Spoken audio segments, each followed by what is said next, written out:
Magandang araw sa inyong lahat mga kamatsas. Update naman tayo sa katatapos lang na game number 5 ng bakbakang Gukesh Dingliren World Chess Championship. At puti naman dito si Gukesh, mas lalo pong tumitindi ang kanilang gitgitan at talagang bawat isa ay ayaw magpalamang. Nag E4 dito si Gukesh, E6 si Dingliren. Grabe no, French defense ang ginagamit sa World Championship. Parang naalala ko yung time ni Victor Korchnoi, no? Karpov Korchnoi, French defense. Knight F3, Knight F6, Bishop D3 at nag C5. Nagparamdam kagad si Ding ng medyo siya yung umagresibo, no? French makunat pero umagresibo siya at sinimplihan lang ng C3, Bishop C2, Bishop D6 develop para makapag-castling na. Pero nagparamdam naman dito si Gukesh ng maagang pagsubok sa endgame. Yung Queen E2 check kasi, Queen E7, pagbabadya ng Queen to Queen ang gusto eh. Ibig sabihin gusto po ni Gukesh ng endgame play. Bakit kaya? Nakitaan niya ba si Dingliren ng kahinaan sa endgame? Yan, Rook E1 check, King F8 at kumapture sa Torre, capture exchange kagad. Labas ang bishop at nag-knight BD7, syempre develop knight BD2, nag-H6, bishop H4.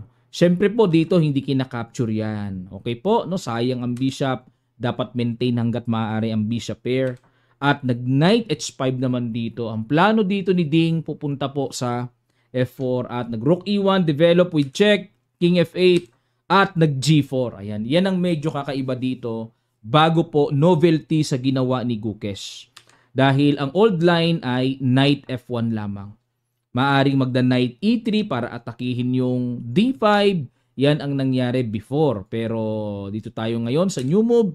Nag-G4, knight F4, bishop G3. Pin lang sa knight at bishop. At nag-knight B6. Ayan, para makalabas, makahinga na ang naiipit na light square bishop. Nagkaroon pa ng tempo threat. G5 lang ni Gukesh. At kinapture, good move, bakit? Takes, and bishop D7. Ayan. Dito kasi sa pagkaka-capture na ito mga kamatsas, kahit papaano kasi, nahati, bahagyang nahati ang pawn structure. Mas nahahati kasi ang pawn structure na, or nagkakahiwalay, mas humihina eh. Pag connected, laging solid yan and mas maganda ang pawn structure. Kaya yung decision dito na simpleng capture pero may kinalaman po yon sa usaping or sa subject ng pawn structure. Okay? So bishop D7 develop at para yung tore mailagay naman sa E8, bumalik ulit kasi wala nang ginagawa yung knight sa G5 at nag-rook E8, hamon, knight E5. Ayaw naman ni Gukesh ngayon lubos-lubusin ang exchange, knight E5. Ayan, dinisconnect ang pagkakasuporta ng bishop sa knight pero dito po napakaganda ng desisyon, saktong-sakto, timplado, bishop takes knight. Okay? Good decision by Dingliren. Bakit po? Ayun. Dito kasi rook takes ang gusto ng computer eh. Takes, tapos continuation is knight E2 check, king F1, tapos knight C1. Yan ang mga malalalim na binibiling idea sa endgame. Parang nagpapakulong, oh. 'Di ba? Halimbawa iiwas natin A3.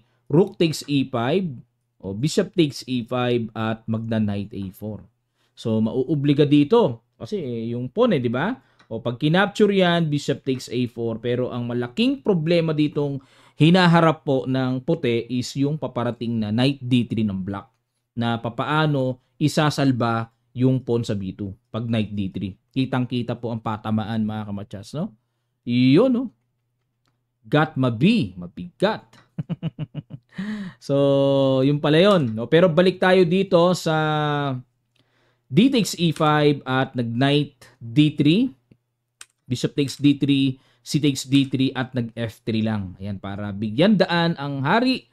Dahil endgame na po yan, king must be active. Imagine niyo po maganda yung king makarating sa D4. Yan po yung mga ideas talaga pagdating sa endgame. Lalagay yung king sa D4, yan centralized, tapos yung pawn sa D5 i-pressure. Pero immediately gusto kagad ni Dingliren na maiwasan yung mga bagay-bagay na ganon.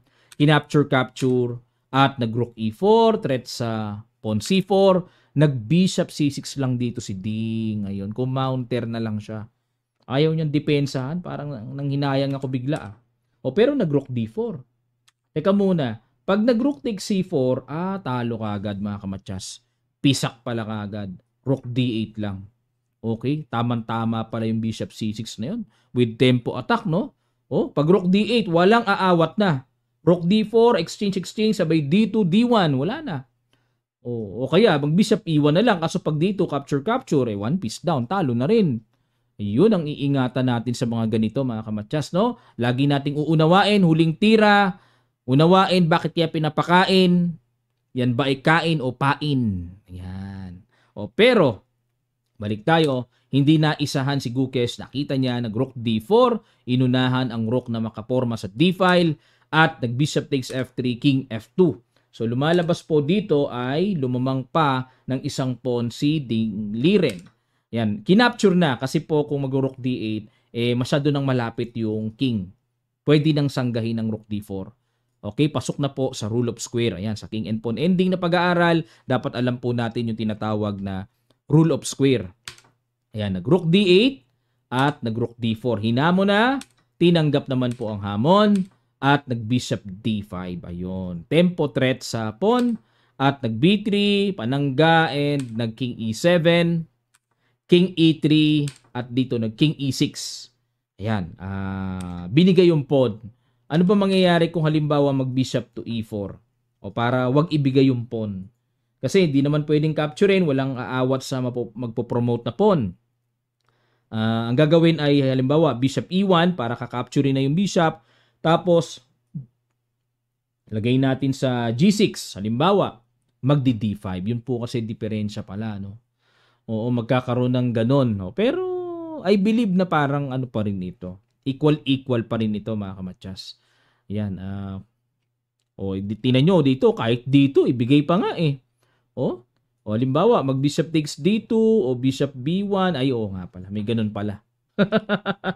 Oo, may ganun. Pag gumanon, may bishop A2, tagos ang threat hanggang doon sa D5. Basta tandaan nyo mga kamatsas, pag opposite colored bishop, kahit na lamang ng isang pawn or 2 pawns pa, kuminsan nga 3 pawns pa eh, nahuhold kasi, tabla, nai-equalize, nafi-fix kasi ng isang bishop. Lalo na hindi magkatamaan ng parehong kulay ng bishop. May mga tabla talagang ganito. So, balik tayo, no? Nag-king E6 na lang dito si Ding. Sinimplihan na lang niya mga bagay-bagay. King takes D3 and nag-G6. Ayun, 5 pawns. O, lamang ng isang pawn dito ang puti. O, pero, ayan, A6, King D3, abang, King F5, King E3, King E6, nag-King D3, at King F5, King E3, King E6. Tabla po ang kanilang game number 5. Grabe pala ang ibibigay sa kanila. Bawat panalo mga kamatsas, $200,000 US. Yaman ng Singapore. Grabe, no? Kaya ini-encourage silang magkapisakan eh. 200,000 per win. Magkano sa atin yung 10 million pesos? Mahigit. Kaso, gustuhin mong manalo, matigas pareho tira, tabla.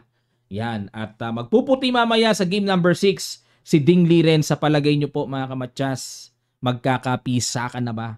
Talagang abang na abang ang India.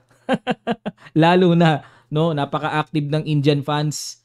Bakit sa China wala silang YouTube channel, ano? Sa Chess Base India, talagang ang dami nila, bumabaha ng manonood. Inaabangan talaga ang magiging resulta.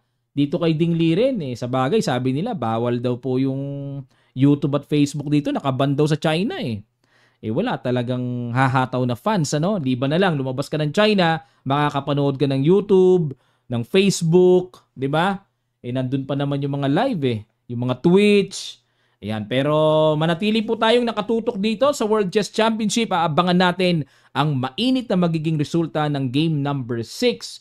At nandito lang po si Coach para ihatid sa inyo at hihimayin natin ang mga detalyeng nakapaloob sa kanilang bawat laban. Okay, maraming salamat po mga kamatsa. Sa mga di pa nakakapag-subscribe, subscribe na po kayo at click nyo notification bell all para lahat ng ating mga videos mag-notify sa inyo. Ganun din po sa ating Facebook page Kamatsas. Mag-follow na rin kayo at sa isa pa nating page, I am Roderick Nava. Maraming salamat. Magkita-kita pa tayo sa mga susunod pang chess updates.